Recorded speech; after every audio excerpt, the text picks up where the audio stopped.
Hi friends, welcome to the channel The Nurse. Here we are discussing about nursing MCQs with rationales that will be helpful for preparing CCRAS and upcoming CCRAS NORSET nursing officer examinations. We will move to the first question. Before that, if you are not subscribed to our channel, please subscribe. First question. A patient is prescribed furosemide, that is Lasix, 40 mg IV push. Which nursing assessment is the most critical following administration?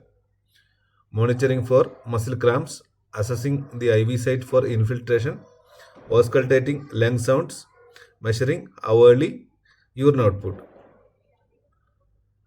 So, as you know, Lasix is a loop diuretic. So, measuring hourly urine output is important after the administration of injection.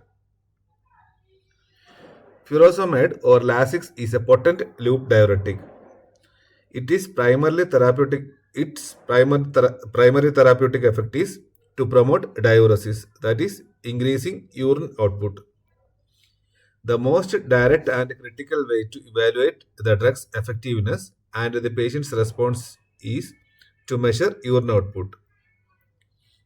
While the other options are relevant, that is, potential electrolyte imbalance, standard IV care, assessing for fluid overload resolution, they are not the most critical assessment directly after administration of Lasix injection. So, primary assessment is urine output. Second question, when performing a dressing change for a patient with a wound draining purulent exudate, which personal protective equipment or PPE essential for the nurse to wear? Gloves only, gloves and gown, gloves, a gown and eye protection, a sterile gown and sterile gloves. So in this case, the nurse is handling a draining purulent wound. So there should be a sterile handling. So a sterile gown and sterile gloves is needed for handling the wound. Correct answer is a sterile gown and sterile gloves. A purulent discharge or pus-like discharge indicates the presence of infection. Standard and contact precautions require gloves and a gown to protect the nurse's skin and clothing from contamination. Eye protection, that is goggle or face shield, is essential to prevent any potential splashing of contaminated fluid into the mucous membranes of the eyes. So along with eye protection or face shield, if it is using, that also we can include if there is a chance of splashing of discharges or drainage. Sterile gloves and gowns are used for specific sterile procedures, but the primary concern here is infection control from the purulent material. So that is the answer, sterile gloves and gown. Third question, a patient with heart failure is experiencing shortness of breath and has crackles audible in the lung bases. The nurse positions the patient with the head of the bed elevated to 90 degrees. This position is primarily intended to reduce peripheral edema, facilitate lung expansion, increase venous return to the heart, promote patient comfort. Correct answer, it facilitates lung expansion. While elevating the bed head end of the bed to 90 degrees, it will facilitate lung expansion by pulling the diaphragm down due to gravity.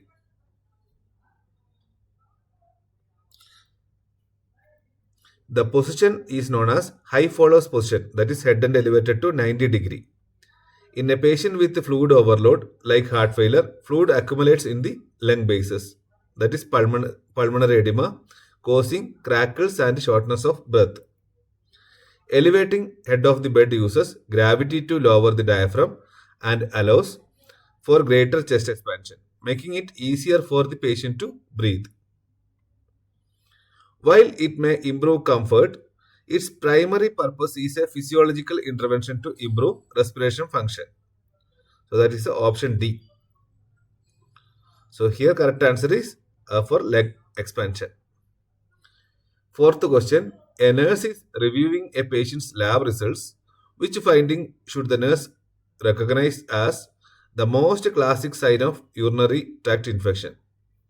Proteinuria, hematuria, positive leukocyte esterase and nitrates, elevated specific gravity. Here correct answer is option C, positive leukocyte esterase and nitrates. So we can find out how to what is the relevance of positive leukocytes, esterase and nitrates in the case of UTI. A routine urine analysis dipstick is a common screening tool for UTIs. Leukocyte esterase indicates the presence of white blood cells which signifies inflammation or infection. Nitrates indicates the presence of bacteria that converts nitrates into nitrites.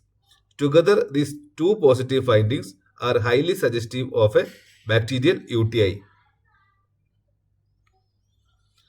Hematuria and proteinuria can occur in a UTI but are not specific to it and can be caused by many other conditions also. Elevated specific gravity indicates concentrated urine.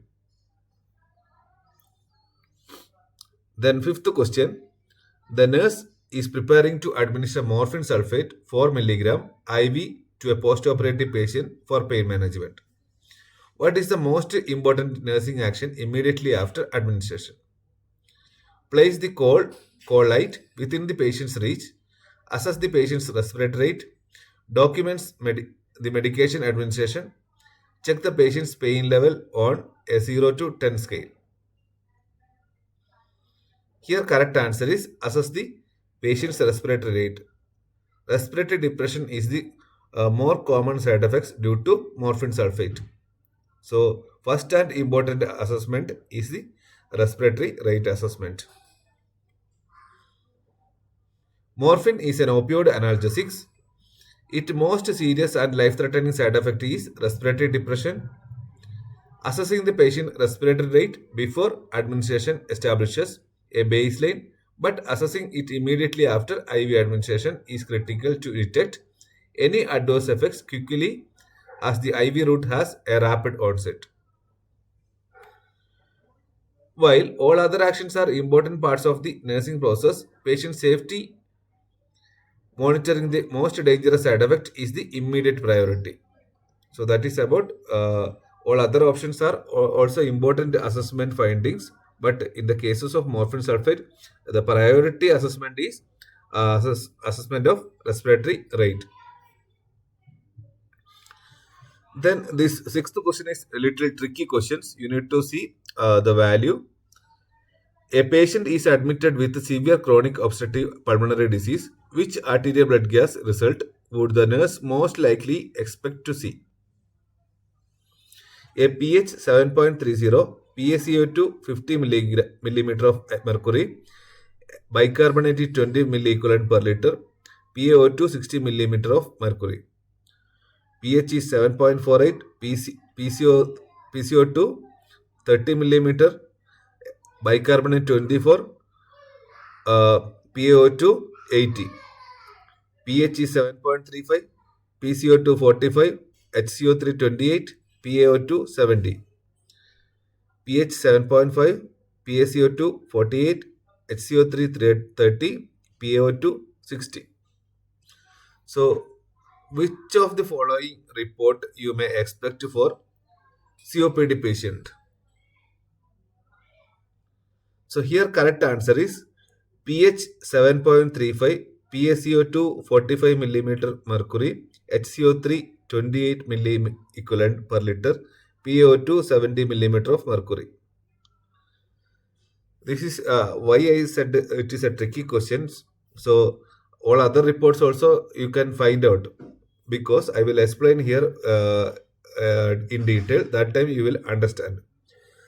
pH 7.35 means that is normal pH only. PaCO2 45 millimeter mercury means that is it is a normal PCO2, but it is in upper border level. 35 to 45 is the normal PCO2, but 45 means it is reached up to upper borderline. Same time bicarbonate 28. 22 to 28 we can consider normal level. So in that time HCO3 also it is increased. So it indicates there is a compensatory mechanism because PCO2 is increased. That time uh, bicarbonate is trying to compensate, and because of pH is 7.35, we can tell it is fully compensated mechanism. So here pH is 7.35 and PaCO2 45, that is compensated with the bicarbonated level, and that leads to normal pH. So here it is a fully compensated respiratory acidosis we can see in case of COPD patients.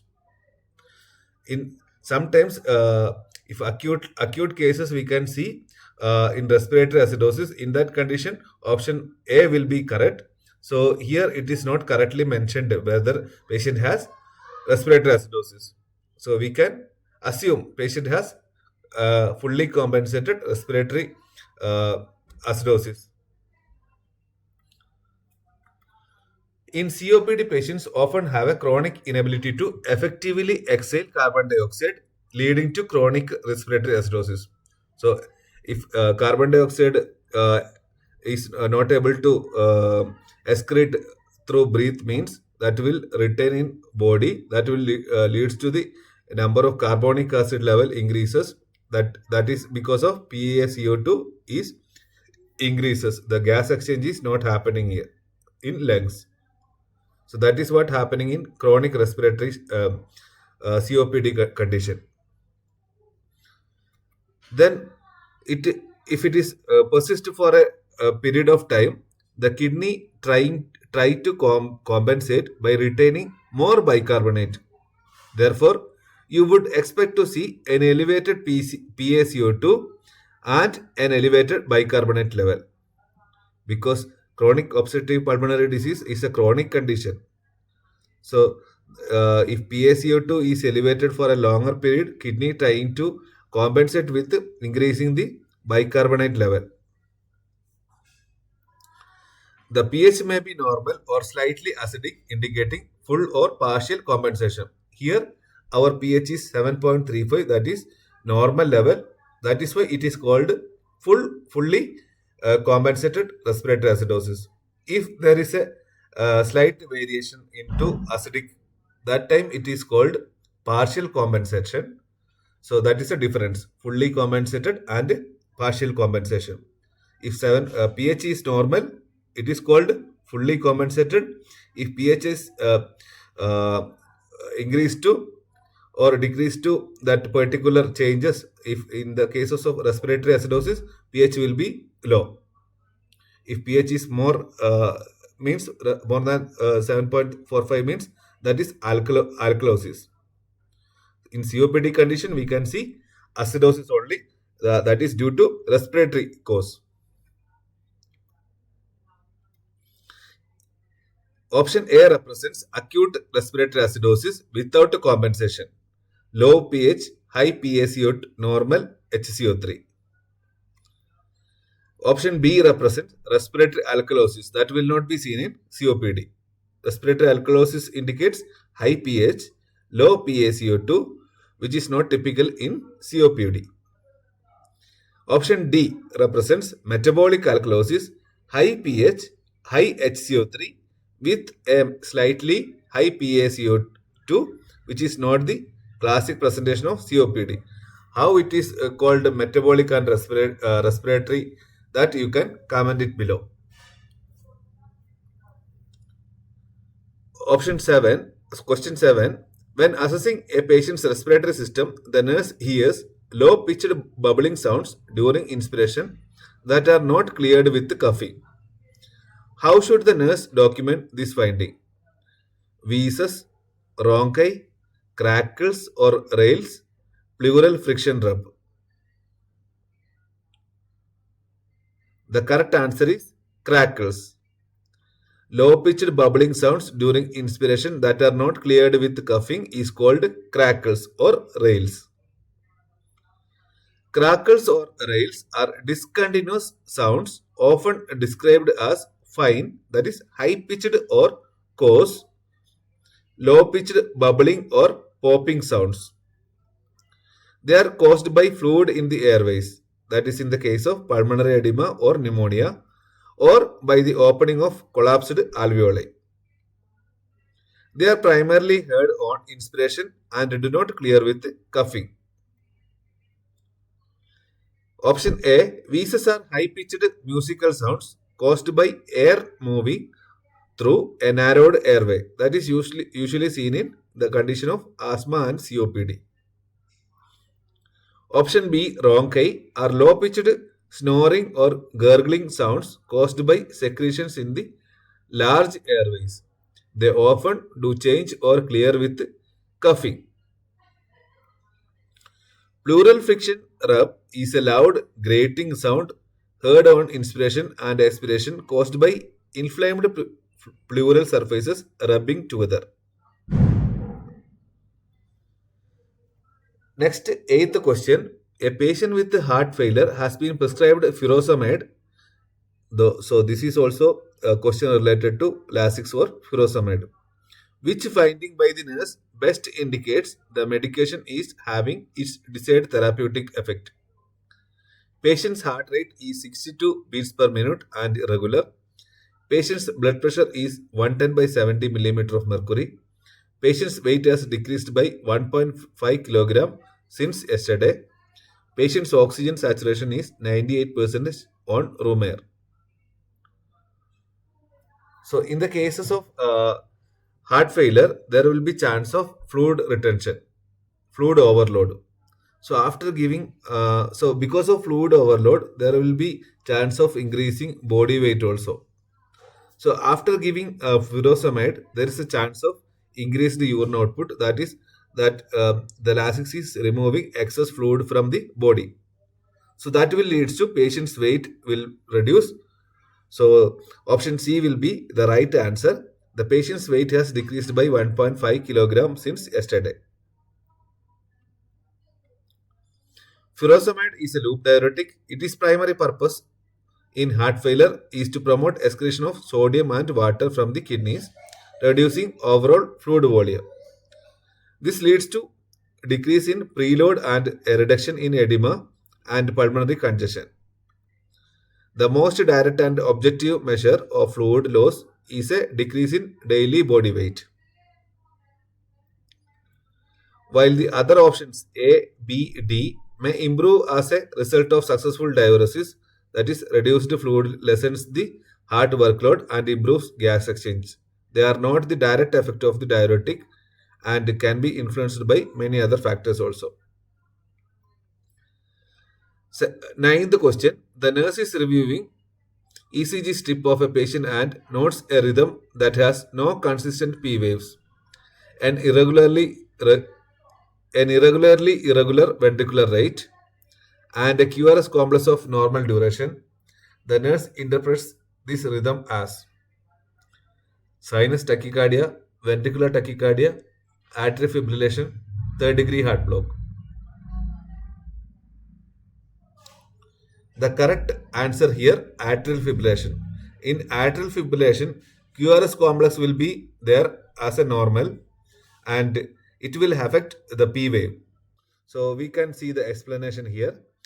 The classic triad of atrial fibrillation that includes absence of P waves due to chaotic atrial depolarization, irregularly irregular RR intervals. There may be intervals may be changed during the RR, and the RR complex QRS complex will be normal.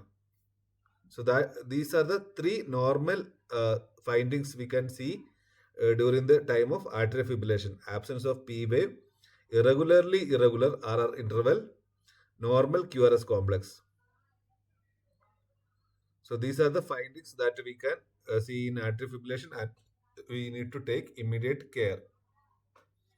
A sign option A, that is sinus tachycardia, has a normal P wave before every QRS complex, a regular rhythm and rate more than 100 beats per minute. Option B, ventricular tachycardia has wide Bezier QRS complex, that is more than 0.12 second, and usually a regular rhythm. Option D, third degree heart block or complete heart block shows no relationship between P waves and QRS complex, that is AV dissociation, but the P to P and R to R intervals are typically regular by themselves. So these are the options and their explanation. Question number 10. A nurse is caring for a patient with a suspected bleeding peptic ulcer. Which finding would be the most urgent indicator of possible hypovolemic shock? Hemoglobin 10.2 gram per deciliter. Complaint of heartburn 1 hour after eating. Melena, that is black tarry stools. Orthostatic hypotension, that is a drop in blood pressure when moving from lying to standing. The correct answer is orthostatic hypotension.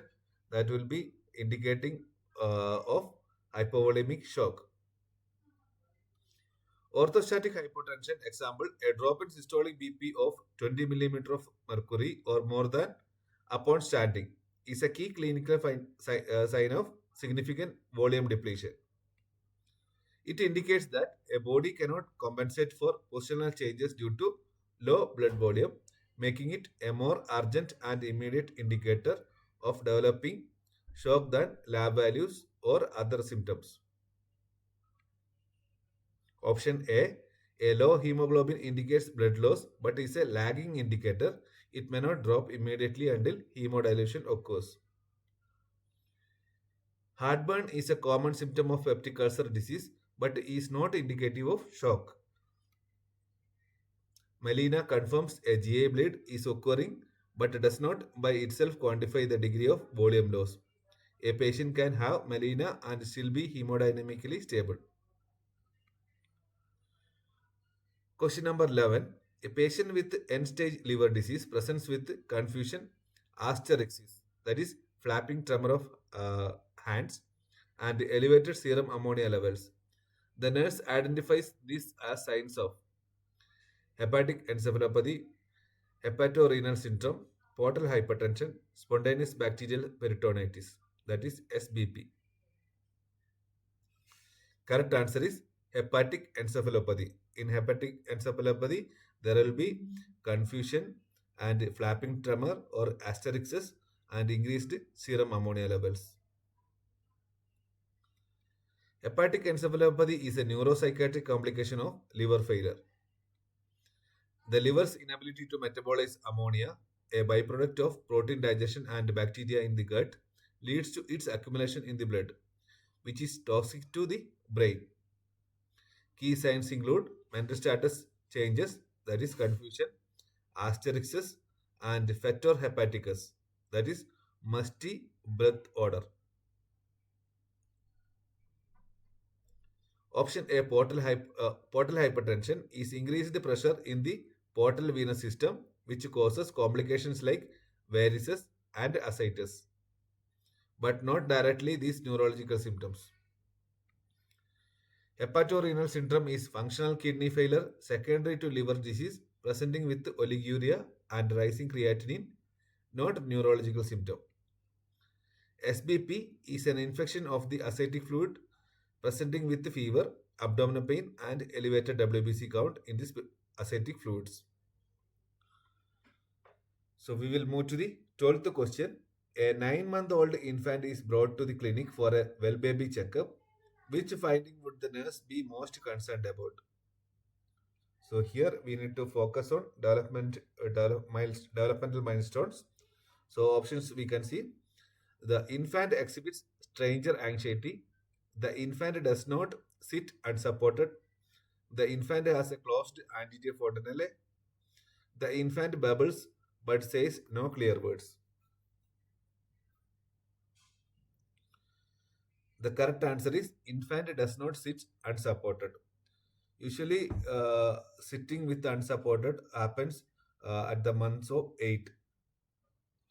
So if it is not happened, so that is a developmental, that indicates a developmental delay in that child. So we can see the explanation here. Developmental milestones, a key part of pediatric nursing in assessing developmental milestones. Most infants can sit without support by 6 to 8 months of age. Not achieving this by 9 months is a potential red flag for developmental delay and warrants further investigation.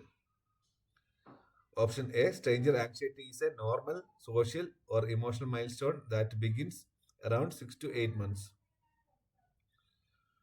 The anterior fontanelle typically closes between 12 to 18 months.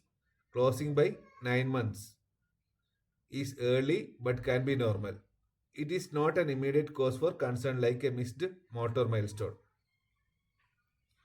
Option D, bubbling is expected at this stage. Clear words, mama, dada, with meaning, are not typically expected until around 12 months. So that is about this question. So if a baby is not sitting unsupported means that is a developmental delay, and other options we can expect at the age of 9 months. 13th question. The mother of a 2-year-old child with a suspected diagnosis of meningitis reports the child has a high fever and is difficult to comfort. Which action should the nurse to take first? Place the child in a quiet, dimly light room. Administer the prescribed antipyretic immediately. Encourage the mother to cuddle and rock the child. Prepare the child for a lumbar puncture. Correct answer is a place the child in a quiet, dimly light room. Priority setting, airway, breathing, circulation plus neurological here. Meningitis involves inflammation of the meninges that causes photophobia and irritability. The priority nursing intervention is to minimize the stimuli, that is, noise and light, to reduce intracranial pressure and discomfort. This provides non pharmacological comfort and safety first. Then only we can move to pharmacological intervention. While reducing fever is important, it is not the immediate first action. Creating a calming environment takes precedence. Although comforting is important, cuddling and rocking may overstimulate the child and increase agitation and pain. Preparing for a lumbar puncture is a necessary medical procedure, but it is not the nurse's first independent action. The nurse must first stabilize the child and minimize harm. So, in the case of meningitis, we should provide a calm and quiet environment for child. And child may have photophobia, so we need to reduce the lighting, and also we can reduce the sound. So visitors are reduced in the cases of meningitis child because it may further increases the irritability. Also, there's a chance of spreading of infection. 14th question. The nurse is caring for a client who is experiencing a panic attack. Which intervention should the nurse implement first? Teach the client about the fight or flight response. Administer PRN or SOS anti anxiety medication as prescribed. Stay with the client and speak in a calm, reassuring voice. Encourage the client to identify triggers for a panic attack. Correct answer here. Stay with the client and speak in a calm, reassuring voice. Priority setting, that is safety and de-escalation. During a panic attack, the client is overwhelmed by fear and may feel like they are dying. They cannot process complex information. Option C is the first and most important action. Because the nurse's presence provides safety and prevents isolation. A calm, reassuring voice can help ground the client and model regaining control.